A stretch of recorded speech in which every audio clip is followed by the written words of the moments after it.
Halo Wina, balik lagi di Sakana TV. Ica des. Sakana TV. Aku sering banget dengar omongan kayak gini. Mungkin bukan aku doang. Kamu juga pasti sering dengar. Ngapain sih belajar bahasa Jepang itu? Gak cuma bahasa Jepang aja ya. Teman-temanku yang juga belajar bahasa Prancis, bahasa Jerman, dan lainnya juga sering mendapatkan pertanyaan kayak gini. Ngapain sih belajar bahasa asing? Dasar lebih cinta budaya luar daripada budaya sendiri. Gak nasionalis. Jurusan gak penting. Kalau kamu salah satu dari orang-orang kayak gitu, lebih baik kamu stop deh.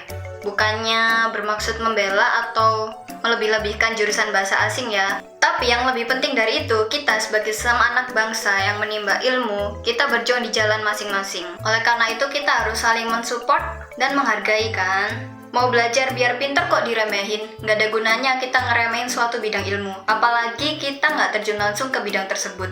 Jatuhnya malahan kita kayak sotoy sama memperlihatkan kebodohan kita sendiri. Tapi kalau kamu masih mikir apa sih pentingnya belajar bahasa Jerman, Prancis, dan lain-lain, dan kamu masih mikir pembelajar bahasa asing itu nggak cinta sama negara sendiri, sebaiknya kalian simak dulu deh pentingnya belajar bahasa asing yang bentar lagi aku jelasin. Yang pertama, bikin wawasan kamu luas. Kenapa gitu?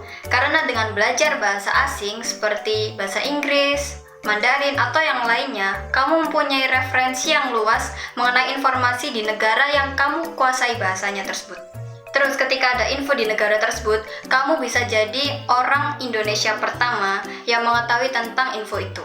Sedangkan media-media lokal masih sibuk translate informasi, dan kalian udah menyerap informasi itu. Gimana? Keren kan? Yang kedua, bikin kamu lebih cerdas. Karena dan menguasai lebih dari satu bahasa atau bilingual bisa memperkuat otak dan ingatan kamu, dan bisa terhindar dari gejala demensia atau pikun. Menurut sebuah penelitian, saat kita berbicara bahasa asing, otak kita sibuk untuk memilih-milih kata. Nah, proses itulah yang membuat sel-sel otak kita menjadi kuat.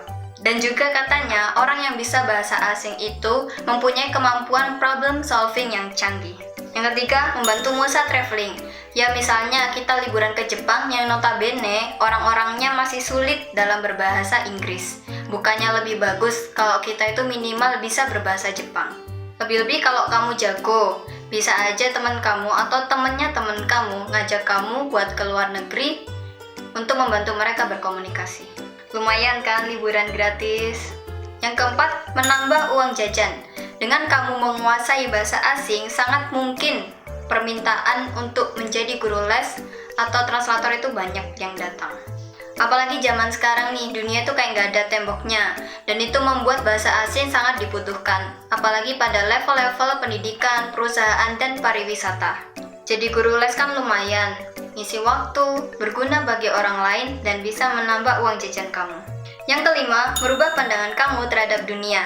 Dengan belajar bahasa asing, otomatis kamu juga belajar tentang kebiasaan, kebudayaan, dan ada berkomunikasi mereka. Nah, dengan begitu kamu bisa tahu gimana sih pola pikir orang Jepang, orang Prancis, Korea, dan lainnya. Contohnya di Jepang ada norma sosial yang bernama On, Gimu, dan Giri yang mengharuskan mereka untuk membalas budi atas kebaikan yang mereka terima dari orang lain. Nah, dari situ kita tahu kan kalau orang Jepang itu menjunjung tinggi rasa terima kasih. Meskipun kelihatannya itu kayak cuek-cuek gitu ya. Maka jangan heran kalau orang Jepang itu menghindari bantuan dari orang lain. Soalnya takut ntar nggak bisa balas budi. Hal kayak gini mungkin bisa ditemui di bahasa-bahasa lain kayak Cina, Arab, dan lainnya. Yang terakhir, bisa bermanfaat untuk negara. Mungkin masih ada yang mikir kalau pembelajar bahasa asing itu nggak cinta sama negara sendiri, padahal yang ada justru sebaliknya. Kenapa bisa gitu? Jadi gini, dengan menguasai bahasa asing, kita pasti dituntut untuk sesering mungkin menjalin komunikasi dengan orang asing juga. Entah itu teman, rekan kerja, ataupun native. Nah, dari situ orang asing akan bertanya, "Kamu dari Indonesia ya? Di Indonesia itu gimana sih? Ada apa aja sih?" Nah, disinilah kesempatan kamu untuk mengenalkan Indonesia kepada dunia. Misalnya, kamu lagi belajar bahasa Korea. Kamu bisa cari teman sebanyak-banyaknya dari Korea dan bisa ajak teman-teman Korea kamu ke Indonesia untuk mengenalkan keindahan Indonesia kepada mereka. Bisa mempromosikan negara loh, kurang keren apa coba? Sebenarnya masih banyak lagi sih manfaat yang bisa kamu dapetin dengan belajar bahasa asing. Entah manfaat itu untuk diri sendiri ataupun untuk sekitar. Semoga video ini bisa merubah perspektif kamu terhadap ilmu bahasa. Dan jangan pula meremehkan sebuah bidang ilmu for any reason. Karena semua ilmu itu penting karena untuk dimanfaatkan. Ilmu yang nggak penting itu yang dipendam sendiri. Episode kali ini sampai sini dulu. Follow IG Sakana dan jangan lupa like, comment, share, and subscribe. Jah, matane. Kung king kung. Wow. Bahasa Inggris atau Mandarin, kamu bisa mempunyai. Ya Allah, bertemu